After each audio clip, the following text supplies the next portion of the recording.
Today on A Few Things Every Man Should Know, we're talking about cars.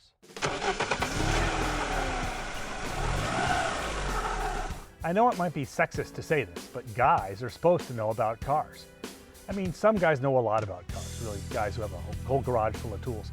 But most of us really don't know much more than we learn in our favorite car magazine.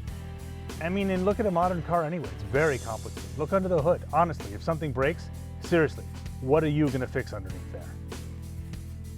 You don't need to be a mechanic with a garage full of tools to know about cars. Today I'm going to teach you 3 simple things that are going to make you an unqualified automobile aficionado. The first thing I'm going to show you is something called an OBD Reader. This little thing right here.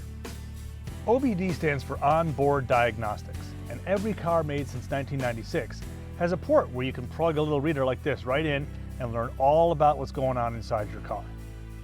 I picked this one up on eBay for less than 20 bucks, but you can get them on eBay or Amazon or any online place. Where you really can't get them is Auto Parts Store, because what they're going to want to sell you is something much more expensive called a scanner. So, once you get one of these little readers and plug it into your car, all you need is a smartphone or a tablet to read what the car has to say. OBD readers come in all shapes and sizes, and I picked this one up on eBay for less than 20 bucks. They do come in both Bluetooth and Wi-Fi variety. If you have an iPhone or an iPad, you're going to want to get the Wi-Fi version. If you've got an Android device, Wi-Fi or Bluetooth work just as well. There are dozens of free apps that will help read the codes from an OBD reader like this. I use one called OBD Fusion, but there's lots of different free ones you can try out and figure out what one's going to work for you best. Have you ever been driving down the road and had the dreaded check engine light come on? What this means for most people is a trip to the mechanic or the dealer where you have no choice but to believe whatever it is they tell you is wrong with your car. Well, not anymore. Earlier today I pulled a spark plug wire off the engine of my wife's car right here, and sure enough, after a few minutes the check engine light came on. So what we're going to do is hook up the reader here and see what it can tell us about the check engine light that we're getting. Most OBD ports are underneath the dash somewhere near the steering column. And it looks like the opposite of this plug here. So just look around, you'll find it. Sometimes it's a little bit hidden, but shouldn't be too hard to find. So we're going to plug this thing in here and see what we can find out. Okay, so I plugged the OBD port into the car, and now we're going to connect to it.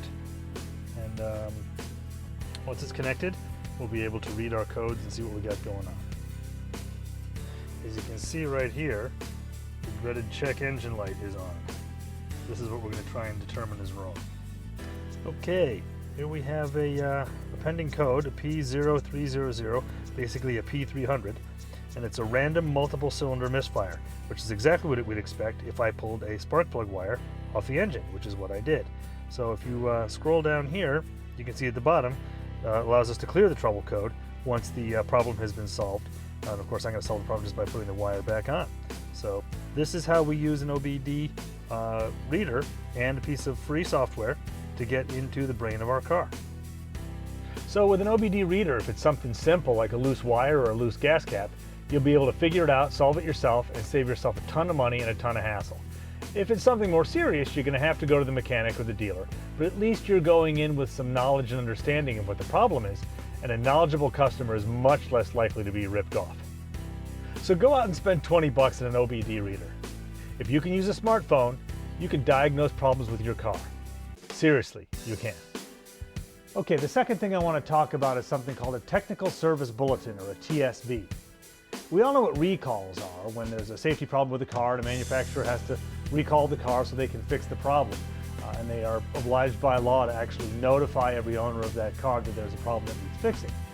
TSBs are sort of like junior recalls. Basically, it's a problem that the manufacturer knows exists with the car, but they're not going to tell you about it unless you ask. So it's kind of an inside information thing where mechanics understand different things that are wrong with particular vehicles, but they're not going to share that information with you unless you ask. Just for fun, I Googled a 2010 Camry to see if I could find any TSBs. I mean, Camry's one of the most reliable cars ever sold, so I figured there wouldn't be that many. So I Googled 2010 Camry TSB, and sure enough, there are 43 technical service bulletins out on the 2010 Camry. Nothing was major, but it was all stuff that'd be really annoying if it were wrong with your car. So what you should do is go and Google the model and year of your car, along with the letters TSB, and when you find the list, Go through it, and if anything on that list is actually wrong with your car, print it out, take it to the dealer, and there's a good chance that they'll fix it for free. Here's the third and final thing. Most cars do not need to have their oil changed every 3,000 miles. It certainly can't hurt, but it's a waste of money and a waste of oil. Most cars under normal circumstances can go between 5,000 and 7,000 miles between oil changes and over 10,000 miles if you use synthetic oil.